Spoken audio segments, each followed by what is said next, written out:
অনেকক্ষণ ধরে চেষ্টা করছি স্কুল প্রজেক্টের জন্য হিউম্যান লাংস আঁকার, বাট এটা এত বেশি ক্রিটিক্যাল আঁকতে পারছি না। তুই যেরকমটা ভাবছিস অতটাও কিন্তু কঠিন না, চল একদম সহজে শিখিয়ে দিই। এটা আঁকার জন্য প্রথমে ছোট্ট একটি বৃত্তের মতো দিতে হবে, এরপর একটু বাঁকিয়ে দুই পাশ থেকে দুইটা টান দিতে হবে, এরপর সোজা মোটা একটা পাইপের মতো এঁকে নিতে হবে। ওই পাইপ থেকে চিকন চিকন আরো দুইটা পাইপের মতো এঁকে নিতে হবে।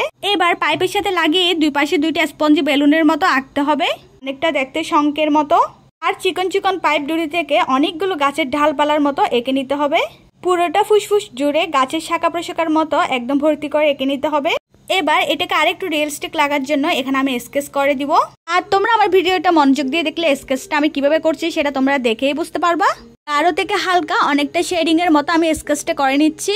আর মাঝখানের দিকটায় আমি আঙ্গুল দিয়ে ব্ল্যান্ড করে দিয়েছি। শাখা প্রশাখাগুলোর উপর আমি গাঢ় করে পেন্সিল দিয়ে আবারও এঁকে নিয়েছি। আর এই টেকনিক গুলো ফলো করলে এভাবেই সহজে মানুষের ফুসফুস আঁকা যাবে। কি একদম সহজ না?